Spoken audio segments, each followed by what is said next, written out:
بسم الله الرحمن الرحيم الحمد لله رب العالمين وصلى الله وسلم وبارك على سيدنا محمد وآله وصحبه أجمعين أما بعد بسم الله ما شاء الله كان وما لم يشاء لم يكن ولا حول ولا قوة إلا بالله العلي العظيم اللهم إني أعوذ بك من شر نفسي ومن شر كل دابة أنت آخذ بناصيتها إن ربي على صراط مستقيم. ഏറ്റവും ആദരമുള്ള സാദാത്തുക്കളെ, ഉലമാക്കളെ, സംഘടന സാരഥികളെ,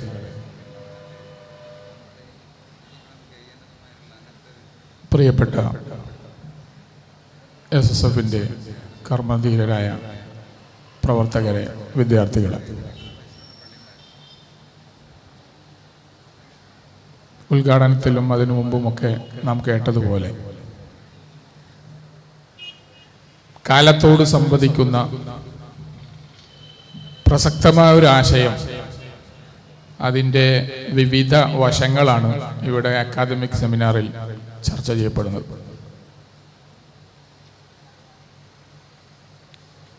പണ്ഡിത നേതൃത്വം ഈ വിഷയത്തിൽ എങ്ങനെ കൈകാര്യം ചെയ്തു എന്ന വിഷയമാണ് ഇവിടെ ചർച്ച ചെയ്യുന്നത്. പണ്ഡിത നേതൃത്വം മുന്നോട്ട് വെക്കുന്നത് ഇസ്ലാമിൻ്റെ താത്വികവും പ്രായോഗികവുമായ ആധികാരിക വഴിയായിരിക്കും എന്നതുകൊണ്ട് തന്നെ അതിൻ്റെ ചരിത്രപരവും പ്രായോഗികവുമായ അടയാളപ്പെടുത്തലുകൾ വളരെ പ്രധാനപ്പെട്ടതാണ്. കേരളത്തിൽ മൊത്തത്തിലും നമ്മുടെ ഈ ചർച്ചയിൽ വരുന്ന മലബാറിൻ്റെ വടക്കേ മലബാർ എന്ന് പറയാം, എന്നാൽ അതിൻ്റെ തെക്കേ ഭാഗം, ഇവിടെയുള്ള പ്രത്യേക ഒരു ആനുകൂല്യ, ഭൂമിശാസ്ത്രപരവുമായ ആനുകൂല്യം, ചരിത്രപരമായ ആനുകൂല്യം ഉപയോഗപ്പെടുത്തി ഈ ഭൂമിക്ക് ഒരുപാട് സന്ദേശങ്ങൾ കൈമാറാനും വികസിപ്പിക്കാനും കഴിഞ്ഞിട്ടുണ്ട്. ഇസ്ലാമിന് മുമ്പുള്ള അറബി കവിതകളിൽ പോലും അൽ മുഅല്ലഖാത്തു സബ്അ എന്ന് പറയുന്ന ശുദ്ധ കഅബയുടെ ഓരങ്ങളിൽ തൂക്കിയിട്ടിരുന്ന കവിതകൾ, അതിൽ പലയിടങ്ങളിലും കേരളത്തിൽ നിന്ന് വന്നിരുന്ന ഇഞ്ചിയും കുരുമുളകും തുടങ്ങിയവയെ പരാമർശിച്ചുകൊണ്ട് കഹബ്ബി ഫിൽഫിലി എന്നൊക്കെ ആ പദ്യങ്ങളിൽ കാണാം. അതുപോലെ അന്ന് തന്നെ കഅബയുടെയും മറ്റു പ്രധാനപ്പെട്ട കെട്ടിടങ്ങളുടെയും വാതിലുകൾ തേക്ക് കൊണ്ടുണ്ടാക്കിയതായിരുന്നു. ആ തേക്കുകൾ മലബാറിൽ നിന്ന് വന്നതാണ് തുടങ്ങിയ ചരിത്ര ശകലങ്ങൾ നമുക്ക് കാണാം. അന്ന് ഇവിടെയുള്ള ഇതര മതസ്ഥരായ ആളുകൾ, മുസ്ലിങ്ങൾ താരതമ്യേന കുറവാണ്. അപ്പൊ അതിൽ മലബാറിൽ നേരത്തെയുള്ള നെടിയിരിപ്പ് സ്വരൂപം വള്ളുവനാട്, അതിൽ നിന്ന് പിരിഞ്ഞാണ് നമ്മുടെ ഈ മേഖലയിലേക്ക് പുതിയ ഒരു രാജവംശം എന്ന രീതിയിൽ സാമൂതിരിയുടെ വംശം കടന്നു വരുന്നത്. അപ്പൊ ഇത്തരമൊരു കാലഘട്ടത്തിൽ മുസ്ലിങ്ങൾ അതുമായി എങ്ങനെ ഇടപെടുന്നു എന്നതിൻ്റെ ആത്മീയ അല്ലെങ്കിൽ ധാർമ്മികമായ വശം വിശുദ്ധ ഖുർആൻ ഒരായത്തിൽ പറയുന്നത് കാണാം. ലാ യൻഹാകുമുല്ലാഹു അനില്ലദീന ലം യുഖാതിലൂന ഫിദ്ദീനി വലം യുഖ്രിജൂകും മിൻ ദിയാരികും അൻ തബറൂഹും വതുഖ്സിതു ഇലൈഹിം ഇന്നല്ലാഹ യുഹിബ്ബുൽ മുഖ്സിതീൻ. സൂറത്തുൽ മുംതഹന എന്ന അധ്യായത്തിലെ 8-ാമത്തെ വാക്യമാണ്. അള്ളാഹു നിങ്ങൾക്ക് നിരോധിക്കുന്നില്ല, നിങ്ങളോട് മതത്തിന്റെ വിഷയത്തിൽ എതിർത്ത് പോരടിക്കുകയും നിങ്ങളുടെ നാടുകളിൽ നിന്ന് പുറത്താക്കാനും നിങ്ങളെ അഭയാർത്ഥികളാക്കി മാറ്റാനും പരിശ്രമിക്കാത്ത നല്ല രീതിയിൽ ഇടപെടുന്ന ആളുകളോട് അൻ തബറൂഹും വതുഖ്സിതു ഇലൈഹിം, അവരോട് നന്മയും നീതിയും ചെയ്യുന്നതിനെ അള്ളാഹു തടയുന്നില്ല. പിന്നെ അള്ളാഹു നിങ്ങൾക്ക് അങ്ങനെ പാടില്ല എന്ന് പറയുന്ന ഇന്നമാ നഹകുമുല്ലാഹു അനില്ലദീന ഖാതലൂകും ഫിദ്ദീനി വഅഖറജൂകും മിൻ ദിയാരികും വല്ലാഹറു അലാ ഇഖ്റാജികും അൻ തവല്ലൂ എന്ന് തൊട്ടടുത്ത ആയത്തിലും പറയുന്നു. അപ്പൊ ഇങ്ങോട്ട് ആക്രമിക്കാത്ത നല്ല രീതിയിൽ ഇടപെടുന്ന ഇതര മതസ്ഥര ആളുകളോട് നല്ല രീതിയിൽ പെരുമാറുകയും നീതിയും നന്മയും ചെയ്യുകയും ചെയ്യണം. അതിന് അള്ളാഹുവിന്റെ നിരോധം ഇല്ല എന്നാണ് ഈ ആയത്ത് നമുക്ക് കാണിച്ചു തരുന്നത്. ആ ഒരു ആദർശ നിലയിൽ നിന്നുകൊണ്ടായിരിക്കും പണ്ഡിത സമൂഹവും അവരെ പിന്തുടരുന്നവരും ഇതര മതസ്ഥരുമായി ഇടപെട്ടിരുന്നത്. പ്രത്യേകിച്ച് മറ്റുള്ളവരുടെ ആരാധ്യ വസ്തുക്കളെ കുറ്റം പറയരുത് എന്ന് അറിയിക്കുന്ന വ്യക്തമായ നിർദ്ദേശമുള്ള വിശുദ്ധ ഖുർആന്റെ ആയത്ത് നമുക്കറിയാം. വലാ തസുബ്ബുല്ലദീന യദ്ഊന മിൻ ദൂനില്ലാഹ് ഫയസുബ്ബുല്ലാഹ അദ്വൻ ബിഗൈരി ഇൽം. സൂറത്തുൽ അൻആമിലെ 108ാമത്തെ ആയത്ത്. വലാ തസുബ്ബുല്ലദീന യദ്ഊന മിൻ ദൂനില്ലാഹ്, അല്ലാഹു അല്ലാതെ മറ്റ് ഇതരരുടെ ആരാധ്യന്മാരായ ആളുകളെ, അവരുടെ ആരാധ്യ വസ്തുക്കളെ നിങ്ങൾ ചീത്ത പറയരുത്. നിങ്ങൾ അങ്ങനെ ചീത്ത പറയുമ്പോൾ ഫയസുബ്ബുല്ലാഹ്, അവർ അള്ളാഹുവിനെ ചീത്ത പറയുകയും ഇകഴ്ത്തുകയും ചെയ്യുന്നതിലേക്ക്, മുസ്ലിങ്ങളുടെ ആരാധ്യ വസ്തുക്കളെയോ അതിന്റെ ശിആറുകളെയോ അടയാളങ്ങളെയോ നിന്ദിക്കുന്നതിലേക്ക് അവർ പ്രേരിതരാകും. അദ്വൻ ബിഗൈരി ഇൽം, വിജ്ഞാനമില്ലാതെ ശത്രുതാഭാവത്തോടെ അങ്ങനെ ചെയ്യും. അതിന് നിങ്ങൾ ഇടകൊടുക്കരുത്. അതുകൊണ്ട് അവരുടെ ആരാധ്യ വസ്തുക്കളെ നിങ്ങൾ ആക്രമിക്കരുത്. ഇതാണ് അതിന്റെ ധാർമ്മിക നില. ഈ നിലയിൽ നിന്നു പെരുമാറുമ്പോൾ ഇതരരായ ആളുകൾക്ക് വിശുദ്ധ ഇസ്ലാമിന്റെ കാര്യങ്ങൾ പരിചയപ്പെടാനുള്ള അവസരം കൊടുക്കുക, നന്മകൾ ചെയ്തുകൊണ്ടേയിരിക്കുക. ബഹുമാനപ്പെട്ട അസ്മാ റളിയല്ലാഹു അൻഹ തിരുനബി സല്ലല്ലാഹു അലൈഹി വസല്ലമയോടുള്ള ഒരു സംഭാഷണ ശകലം ഇമാം ബുഖാരിയും മുസ്ലിമും ഒക്കെ ഉദ്ധരിച്ച ഹദീസിൽ കാണാം. അവിടുന്ന് പറയുന്നു, ഞാൻ ഇസ്ലാമായി വന്നതിന് ശേഷം എൻ്റെ മാതാവ് അവർ ഇതര മതത്തിലാണ്. അങ്ങനെ എന്നെ കാണാൻ വന്നു. എന്നിൽ നിന്ന് അവർ നന്മ പ്രതീക്ഷിക്കുന്നുണ്ട്. പക്ഷെ എനിക്ക് എന്തെങ്കിലും ചെയ്യണമെങ്കിൽ തിരുനബി സല്ലല്ലാഹു അലൈഹി വസല്ലമയുടെ അനുമതി കിട്ടണം. ഖദിമത്ത് അലയ്യ ഉമ്മി വഹിയ മുശ്രിക്കത്തുൻ, ഇതര മതസ്ഥിലായിരുന്ന എൻ്റെ ഉമ്മ കാണാൻ വന്നപ്പോൾ ഫസ്തഫ്തൈതു, ഞാൻ ഉപദേശം തേടി, ഫത്വ തേടി റസൂലുള്ളാഹി സല്ലല്ലാഹു അലൈഹി വസല്ലമയോട്, നബിയെ ഖദിമത്ത് അലയ്യ ഉമ്മി, ഉമ്മ വന്നിരിക്കുന്നു, വഹിയ റാഗിബത്തുൻ, ആ എൻ്റെ നന്മയിൽ ആഗ്രഹിച്ചുകൊണ്ടാണ് ഉമ്മ വന്നിട്ടുള്ളത്. അഫ അസിലു ഉമ്മി, ഉമ്മക്ക് നന്മ ചെയ്യാമോ? തിരുനബി സല്ലല്ലാഹു അലൈഹി വസല്ലം മറുപടി, ഖാല നഅം സിലി ഉമ്മക്കി, ആ ഉമ്മക്ക് നീ നന്മ ചെയ്യണം എന്നാണ് പറഞ്ഞിട്ടുള്ളത്. അപ്പൊ ഇതര മതസ്ഥരോടുള്ള നന്മ പൂർണ്ണമായ പെരുമാറ്റത്തിന്റെ വിവിധ വശങ്ങൾ ഞാൻ ആ ഭാഗം പറഞ്ഞു നീട്ടുന്നില്ല.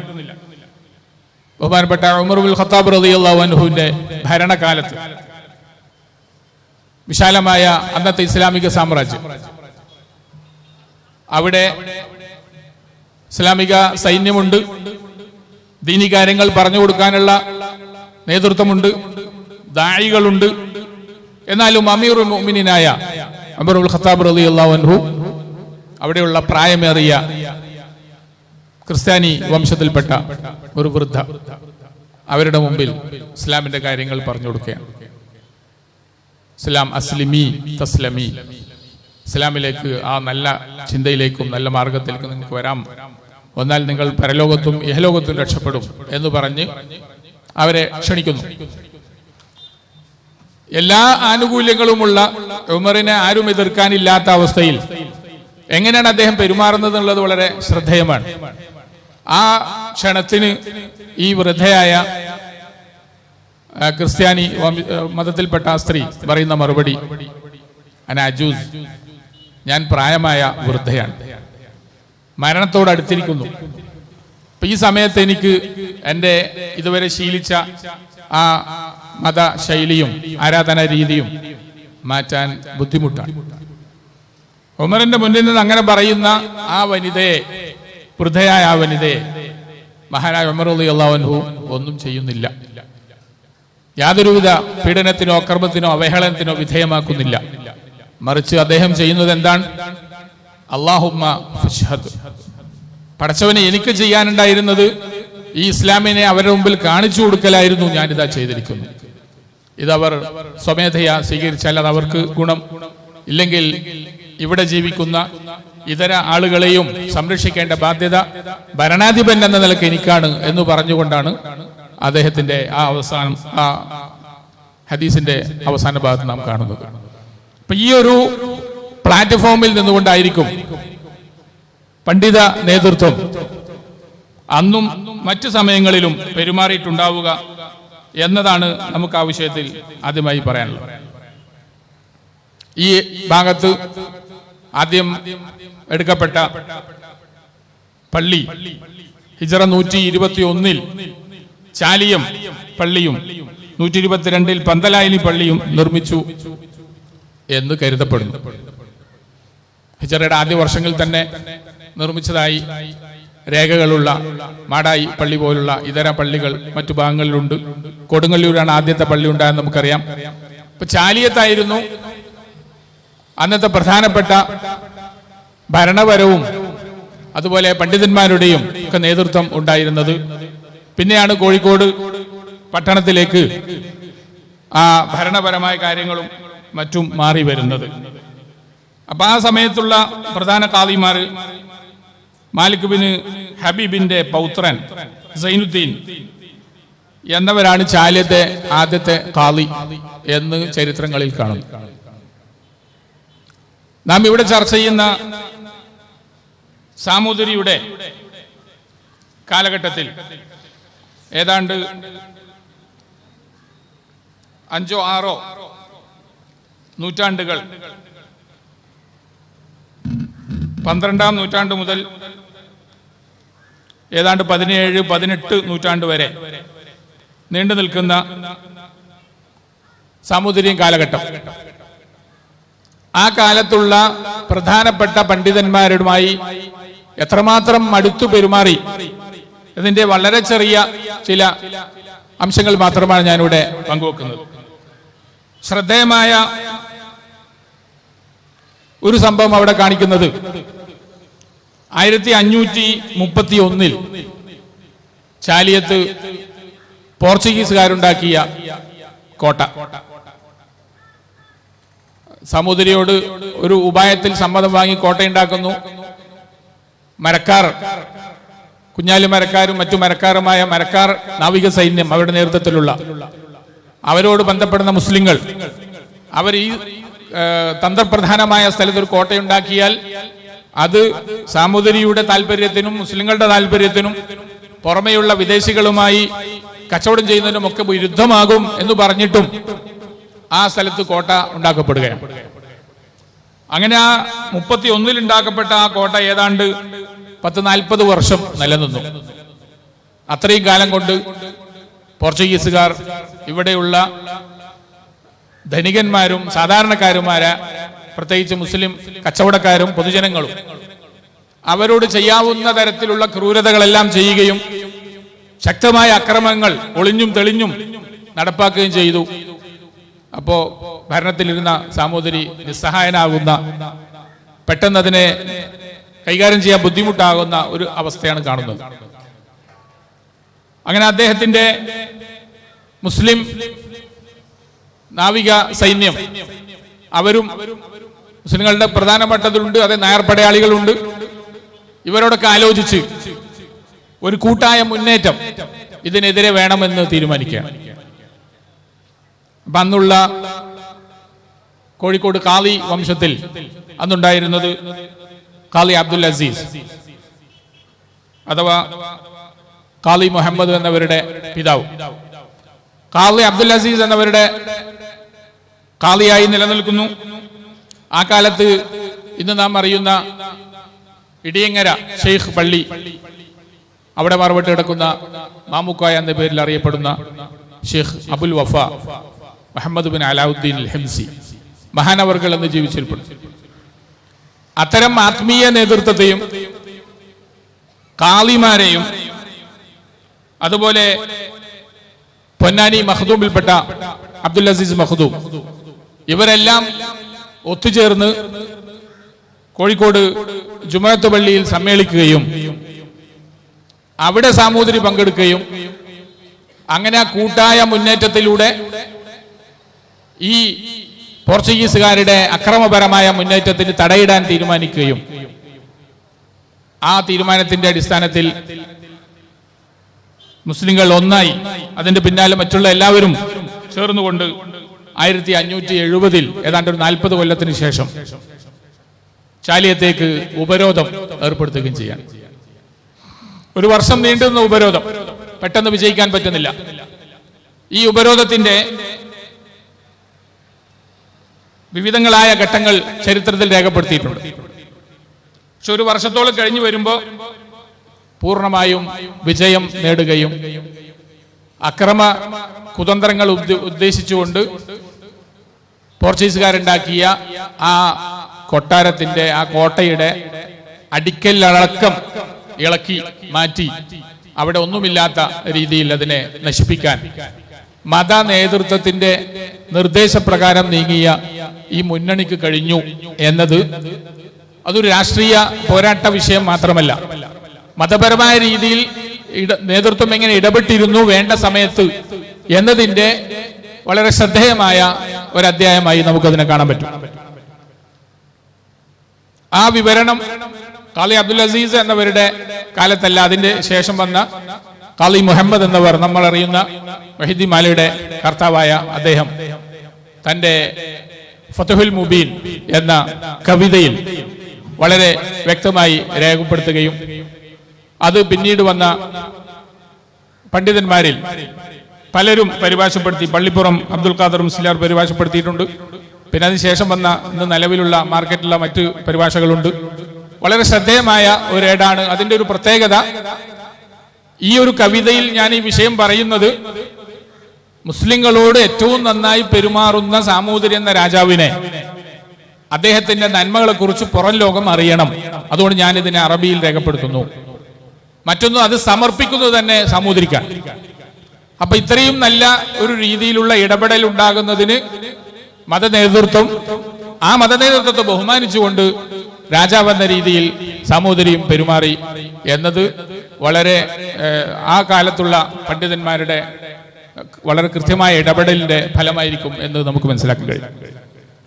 അപ്പൊ അത്തരമൊരു ചുറ്റുപാട് ഉണ്ടാകണമെങ്കിൽ സാമൂതിരിമാരുടെ പണ്ഡിതന്മാരുടെ ഇടപെടലിന്റെ രീതികൾ നമുക്ക് മനസ്സിലാവും. അഥവാ ജിഫ്രി കുടുംബം, അതിൽപ്പെട്ട ആദ്യത്തെ ജിഫ്രി ഇവിടെ എത്തിയ 1726 ഷെയ്ഖ് ജിഫ്രി, ഷെയ്ഖ് എന്ന പേര് തന്നെയാണ്. അദ്ദേഹം യമനിൽ നിന്ന് ഇവിടെ വന്നു. 1746 കച്ചവട സംഘത്തോടൊപ്പം കോഴിക്കോട്ട് വന്നു. ഖാളിയും പ്രമുഖരും ഒക്കെ അദ്ദേഹത്തെ സ്വീകരിച്ചു. അദ്ദേഹത്തെയും സാമൂതിരി, അന്നുള്ള സാമൂതിരി അദ്ദേഹത്തിന്റെ കൊട്ടാരത്തിലേക്ക് ക്ഷണിക്കുന്നുണ്ട്. അദ്ദേഹത്തെ ബഹുമാനിച്ച് പ്രത്യേകമായ ഇരിപ്പിടം സൗകര്യപ്പെടുത്തി കൊടുക്കുകയും ഇവിടുത്തെ മുസ്ലിങ്ങളുടെ ആത്മീയമായ പുരോഗതിക്ക് വേണ്ടി നിങ്ങൾ ഇവിടെ താമസിക്കണം എന്ന് അദ്ദേഹത്തോട് അഭ്യർത്ഥിക്കുകയും അങ്ങനെയാണ് ജിഫ്രി വംശം ഇവിടെ സ്ഥിരതാമസമാവുകയും അവരുടെ അനന്തരന്മാർ ഇവിടെ താമസിക്കുകയും ചെയ്യുന്ന അവസ്ഥ നിലനിൽക്കുന്നത്. അപ്പൊ അവർക്ക് താമസിക്കാൻ വേണ്ടി ഇന്നത്തെ ജിഫ്രി ഹൗസ് അടക്കമുള്ള വിശാലമായ സ്ഥലം സൗജന്യമായി നൽകുകയാണ്. അതിന് നികുതിയൊക്കെ ഇളവ് ചെയ്തുകൊണ്ട് അവർക്ക് സമ്മാനമായ ദാനമായി നൽകി എന്നത് ചരിത്രത്തിൽ കാണാം. അപ്പോ വിവിധങ്ങളായ ഘട്ടങ്ങളിൽ 1500-ലും 1700-ലും എപ്പോഴും ആ കാലാവസ്ഥ മാറുന്നില്ല. സാമൂതിരിമാരുണ്ടായിരുന്ന മിക്കവാറും നൂറ്റാണ്ടുകളിലെല്ലാം അവർ മതനേതൃത്വവുമായി വളരെ നല്ല രീതിയിൽ ഇടപെടുന്നു എന്നത് നമുക്കിവിടെ കാണാൻ കഴിയാം. അപ്പൊ സഹോദരിമാർ അതുകൊണ്ട് ശ്രദ്ധിച്ചിരുന്ന ഒന്ന്, മുസ്ലിങ്ങളുടെ ആത്മീയ കാര്യങ്ങൾ, കാരണം അവർക്ക് ആത്മീയ കാര്യങ്ങൾ വളരെ പ്രധാനപ്പെട്ടാണ് സഹോദരിക്കറിയാം. സഹോദരിയെ സംബന്ധിച്ച് അദ്ദേഹത്തിന്റെ നാട് വികസിക്കുന്നതിന്, അത് പ്രത്യേകിച്ചും സാമ്പത്തികവും മറ്റുമായി വികസിക്കുന്നതിന് അറേബ്യയിൽ നിന്ന് വരുന്ന അറബി കച്ചവടക്കാരുടെ ഇടപെടലുകൾ വളരെ ആവശ്യവുമാണ്. അപ്പൊ ഇതിന്റെ അടിസ്ഥാനത്തിൽ നിലവിൽ ഇവിടെ താമസിക്കുന്ന മുസ്ലിങ്ങളെ സപ്പോർട്ട് ചെയ്യുക എന്ന വളരെ സുതാര്യമായ ഒരു രീതിയാണ് സഹോദരിമാർ ചെയ്യുന്നത്. അങ്ങനെ അവർക്ക് ഇവിടെ വന്നപ്പോ വിരലിൽ എണ്ണാവുന്ന അല്ലെങ്കിൽ തുച്ഛമായ മുസ്ലിങ്ങൾക്ക് ഇവിടെ വരുമ്പോൾ അവിടെ കുടുംബ ജീവിതം വേണം, അതിന് സ്ത്രീകളെ കല്യാണം കഴിക്കണം, അപ്പൊ അവർക്ക് സ്ത്രീകൾ ഉണ്ടാവണം. അപ്പൊ ചരിത്രത്തിൽ ഏതാണ്ട് 8ഓളം കോവിലകങ്ങളിൽ നിന്ന് 300-ലധികം സ്ത്രീകളെ ഇതര മതത്തിലേക്ക്, മുസ്ലിം മതത്തിലേക്ക് മാറി അവർക്ക് വിവാഹം ചെയ്യാൻ വേണ്ടി സൗകര്യപ്പെടുത്തി കൊടുത്തു എന്ന് ചരിത്രത്തിൽ കാണാം. അപ്പൊ അത്തരം വളരെ സുതാര്യവും സൗഹൃദപരവുമായ ഒരു ഇടപെടൽ നടത്തുന്നു. അതിന്റെ അടിസ്ഥാനത്തിൽ കോട്ടയിലെ തുറമുഖത്തായാലും ടൗണിലായാലും എല്ലാ രീതിയിലുള്ള കച്ചവട സൗകര്യങ്ങളും ചെയ്യാൻ വേണ്ടിയുള്ള സൗകര്യം അവർക്ക് കൊടുക്കുകയാണ്. അപ്പൊ അതോടൊപ്പം മതപരമായ കാര്യങ്ങളിൽ മുസ്ലിം മേഖലയിൽ വിധിക്കേണ്ടത് കാളിമാരാണ്.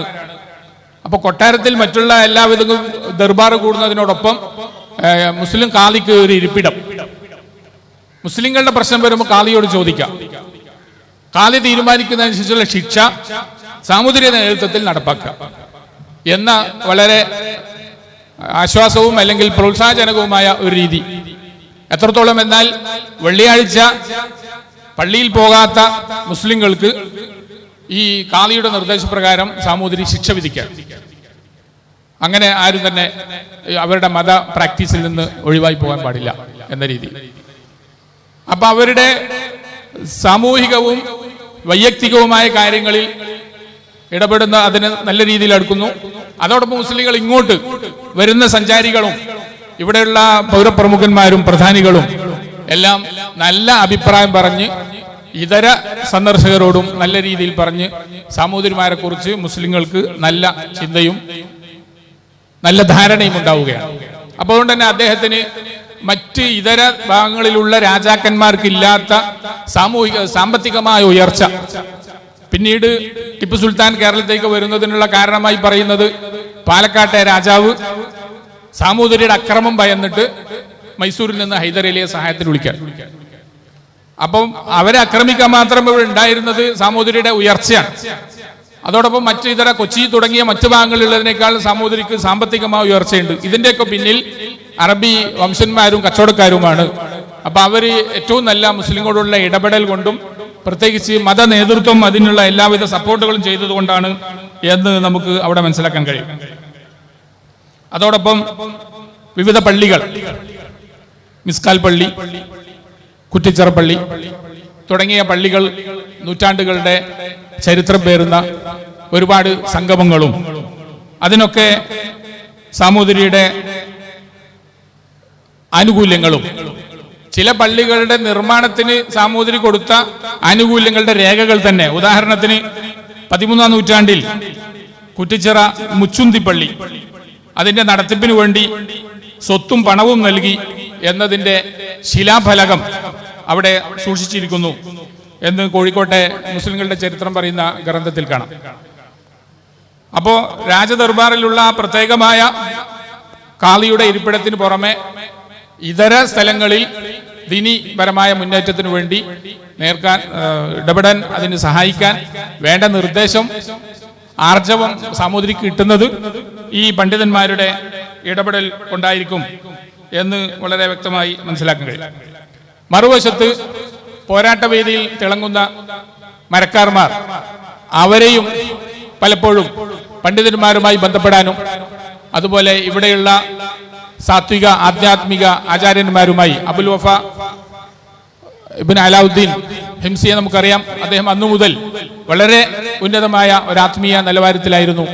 ബഹുമാനരായ മമ്പുറം സയ്യിദ് അലവി തങ്ങൾ അദ്ദേഹത്തെ സിയാറത്ത് ചെയ്യാൻ വരുമ്പോൾ കല്ലായിപ്പുഴയുടെ അപ്പുറത്തുനിന്നോ അല്ലെങ്കിൽ സമീപ സ്ഥലത്തു നിന്നും തന്നെ പാദരക്ഷകൾ അഴിച്ചുമാറ്റി വളരെ ബഹുമാനപൂർവ്വമായിരുന്നു അദ്ദേഹത്തെ സിയാറത്ത് ചെയ്യാൻ വന്നിരുന്നത് എന്ന് അദ്ദേഹത്തിന്റെ ചരിത്രത്തിൽ കാണാം. അപ്പം ഇതുപോലുള്ള ആത്മീയ നേതൃത്വത്തിന് ഇവിടെ നല്ല രീതിയിൽ പ്രവർത്തിക്കാനും അതുപോലെ അവർക്ക് വേണ്ട സൗകര്യങ്ങൾ ചെയ്തു കൊടുക്കാനും സാമൂതിരികൾ വളരെ സന്തോഷകരമായ രീതിയിൽ പ്രവർത്തിച്ചു എന്നും നമുക്ക് അവിടെ മനസ്സിലാക്കാം. അപ്പം ഈ ഒരു ചുറ്റുപാടിലാണ് നേരത്തെയുള്ള പല സാമൂതിരിമാരുണ്ട്. മാനവിക്രമ സാമൂതിരി, അദ്ദേഹത്തിൻ്റെ വിവിധങ്ങളായ സേവനങ്ങൾ സമോറിയൻസ് എന്ന് പറയുന്ന ഇംഗ്ലീഷ് ഗ്രന്ഥത്തിലും അതുപോലെ മറ്റു ഗ്രന്ഥങ്ങളിലൊക്കെ കാണാം. താമസ സൗകര്യത്തിന് വേണ്ടി സാമൂതിരി പ്രത്യേകം ചെയ്തു കൊടുത്ത പണ്ഡിതന്മാരുടെ അഭ്യർത്ഥന പ്രകാരം മുസ്ലിങ്ങൾക്ക് ഒന്നിച്ച് ഒരു സ്ഥലത്ത് താമസിക്കാനുള്ള സൗകര്യം, അതായത് നഗരത്തിന്റെ വടക്ക് പടിഞ്ഞാറ് ഭാഗത്ത് വിദേശ കോളനി, ഏതാണ്ട് വടക്ക് കിഴക്ക് ഭാഗത്ത് മുസ്ലിങ്ങൾ താമസിക്കുന്ന ഭാഗങ്ങൾ, മധ്യത്തിലുള്ള മാനാഞ്ചിറ, മുതലക്കുളം തുടങ്ങി 60 ഏക്കറോളം വരുന്ന സ്ഥലം സാമൂതിരിമാരുടെ ഭരണപ്രദേശം. ഇങ്ങനെ വ്യത്യസ്ത ഏരിയകളായി തിരിച്ച് ഒരു പുതിയ ആധുനിക ടൗൺ പ്ലാനിംഗ് പോലെ വിവിധ ഏരിയകളായി തിരിച്ച് വളരെ സമാധാനപൂർവ്വം താമസിക്കാനുള്ള സൗകര്യങ്ങളും അവിടെ ഏർപ്പെടുത്തിയിട്ടുണ്ട് എന്ന് ഇവിടെ മനസ്സിലാക്കാൻ കഴിയുക. കോഴിക്കോട് എന്ന ആ ഒരു ഭാഗത്തേക്ക് വരുന്നതിനെ കുറിച്ച് ഇനി മറ്റു പ്രഭാഷകർക്ക് പറയുമായിരിക്കും. ചേരമാൻ പെരുമാളിന്റെ ആ ചരിത്രം പറയുമ്പോൾ പെരുമാൾമാർ 1 or 2 എന്നതൊക്കെ തീർപ്പ് കൽപ്പിക്കേണ്ടത് ചരിത്രകാരന്മാരാണ്. ഏതായാലും ഒരു പെരുമാൾ മക്കത്തേക്ക് പോകാൻ തീരുമാനിച്ചപ്പോൾ അനന്തരവന്മാർക്ക് വീതിച്ചു കൊടുക്കുകയാണ്. തൻ്റെ രാജവംശം ഭൂവിസ്തൃതി ഓരോരുത്തർക്കായി വീതിച്ചു കൊടുക്കുക. അപ്പൊ അതിൽ വിഹിതം കിട്ടാത്ത ഒരു അനന്തരവൻ വൈകിയെത്തിയപ്പോൾ എനിക്കൊന്നും കിട്ടിയിട്ടില്ല, എനിക്കെന്താണുള്ളതെന്ന് ചോദിച്ചപ്പോഴാണ് കോഴി കൂകുന്ന നാടും പരിസരവും എന്ന മറുപടി പറഞ്ഞത് എന്നും ആ കോഴി കൂകുന്ന സ്ഥലം എന്നത് കോഴിമുക്ക് പിന്നെ കോഴിക്കോട് എന്ന രീതിയിലേക്ക് വന്നതാണ് എന്ന് കീല. മറ്റൊരു അഭിപ്രായമുള്ളത് കോവിലകം എന്നതിൽ നിന്ന് തിരിച്ചു വന്ന് അങ്ങനെയാണ് കോഴിക്കോട് ആയത് എന്നും പറയപ്പെടുന്നു. ഏതാണ്ട് 18ാം നൂറ്റാണ്ടിന്റെ അവസാനമാകുമ്പോഴേക്ക് സാമൂതിരിമാരുടെ സ്വാധീനം അസ്തമിക്കുന്നുണ്ട്. കാരണം 1498 15ാം നൂറ്റാണ്ടിന്റെ തുടക്കത്തിലാണ് വാസ്കോഡി ഗാമ എത്തുന്നത്. അവിടെ നിന്ന് അങ്ങോട്ടുള്ള വിദേശികൾ, വിവിധങ്ങളായ ആളുകൾ വന്നുകൊണ്ടിരിക്കുകയും ആക്രമിക്കുകയും മാറി മാറി വരികയും ഒക്കെ ചെയ്യുന്നുണ്ട്. ഒരു ഭാഗത്ത് 765 ആണ് ഹൈദരലി മലബാറിലേക്ക് വരുന്നത്. 1765 ഹൈദരാലിയുടെ ആദ്യത്തെ വരവ് കഴിഞ്ഞ് തിരിച്ചുപോയി, രണ്ടാമത് വന്ന്. അപ്പൊ ആ ഘട്ടത്തിലാണ് പിന്നെ അദ്ദേഹത്തിന്റെ മകനെ ഏൽപ്പിച്ച്, ടിപ്പു സുൽത്താനെ ഏൽപ്പിച്ചു. അദ്ദേഹം വരുന്ന വരവിൽ പിതാവിന്റെ മരണമറിഞ്ഞ് തിരിച്ചു പോകുന്നു. അപ്പൊ ഈ ഘട്ടത്തിൽ ടിപ്പു സുൽത്താന്റെ വരവിനോടനുബന്ധിച്ചും അദ്ദേഹം ഇവിടെ വന്നപ്പോ അന്ന് ജിഫ്രി തങ്ങളെ സന്ദർശിക്കുകയും അന്നുണ്ടായിരുന്ന ആത്മീയ ആചാര്യന്മാരോട് ഉപദേശം തേടുകയും ഒക്കെ ചെയ്യുന്ന പട്ടാളപ്പള്ളി എന്ന പള്ളി ടിപ്പുവിന്റെ പട്ടാള ആവശ്യത്തിന് വേണ്ടി നിർമ്മിച്ചതാണ് എന്നും അതോടനുബന്ധിച്ചുള്ള ഹജൂർ, ഇന്നത്തെ തഹസിൽദാർ കാര്യാലയം പോലുള്ള സ്ഥലം അതിനുവേണ്ടി ഉണ്ടാക്കിയതാണ് എന്ന് അതുമായി ബന്ധപ്പെട്ട് അത് വളരെ പിറകിലുള്ള ചരിത്രമാണ്. പക്ഷെ ആ സമയമാകുമ്പോഴേക്ക് സാമൂതിരിമാരുടെ ഭരണപരമായ സ്വാധീനം നഷ്ടപ്പെടുകയും പിന്നെ പേരിൽ മാത്രം അവര് ഓരോരുത്തർ പുതുതായി ഇങ്ങനെ വരുന്നതിന് ചടങ്ങ് മാത്രം ഉണ്ടാകും. ഏതാണ്ട് ഒരു നൂറ്റാണ്ട് മുമ്പ് അതും പൂർണ്ണമായി നശിച്ചു എന്നാണ് അവിടെ കാണാൻ കഴിയുന്നത്. അപ്പൊ ഈ ഒരു കാലഘട്ടത്തിൽ ഒരു ഭാഗത്ത് കോഴിക്കോട്ടെ കാളിമാരുടെ വംശം ഏതാണ്ട് ഹിജ്റ 100-ൽ ചാലിയം പള്ളി ഉണ്ടായത് മുതലേ കാളിമാര് തുടർച്ചയായി വരുന്നുണ്ട്. ജിഫിരി വംശം വളരെ പിറകിലുള്ള 1700-കളിലാണ്. അപ്പോൾ സയ്യിദ് വംശം അലി ബാഫക്കിയുടെ ആ വംശവും ഒക്കെ അതിനോടനുബന്ധിച്ചുള്ള സമയത്താണ് ഉണ്ടാവുന്നത്. അപ്പൊ നേരത്തെ ഇവിടെ കേട്ടതുപോലെ അവരുടെ നേതൃത്വത്തിലുള്ള ത്വരീഖത്ത് പ്രസ്ഥാനങ്ങൾ, ആ പ്രസ്ഥാനങ്ങളും മനുഷ്യരെ നന്മയിലേക്ക് നയിക്കുന്നതിന് വളരെ സഹായകമാവുകയും അതിന്റെ സ്വാധീന രീതിയിൽ നിന്നുകൊണ്ടാണ് ഈ സാമൂതിരിമാർക്ക് മുസ്ലിങ്ങളെ കൃത്യമായ രീതിയിൽ മുന്നോട്ട് കൊണ്ടുപോകാൻ കഴിഞ്ഞത് എന്നും നമുക്ക് ഇതുകൊണ്ട് അനുമാനിക്കാവുന്നതാണ്. ഇപ്പോ ഈ വളരെ പിറകിലുള്ള സമയത്ത് നമ്മൾ മുന്നോട്ട് നോക്കുമ്പോൾ കേരളത്തിന്റെ, പ്രത്യേകിച്ച് കോഴിക്കോടിന്റെ ഈ ഭാഗത്ത് അന്ന് കുറേയേറിയ മലബാർ വിദേശികളായ കച്ചവടക്കാരും ഇവിടെ ഉരുത്തിരിഞ്ഞ ഈ മുസ്ലിം സൊസൈറ്റിയും അത് പിന്നെ ഒരുപാട് വലിയ അളവിൽ ഇസ്ലാമിന്റെ വളർച്ചക്ക് സാധ്യമായി. അതിന് ഒരു ശക്തിയായി, ചാലക ശക്തിയായി നിന്നത് സാമൂതിരിമാരും അവരോട് സമാസമമായി വേണ്ട സമയത്ത് വേണ്ട രീതിയിൽ ഇടപെട്ടുകൊണ്ടിരുന്ന മത നേതൃത്വവുമാണ് എന്ന് ഉപസംഹരിച്ചുകൊണ്ട് ഞാൻ വാക്കുകൾ ചുരുക്കുന്നു.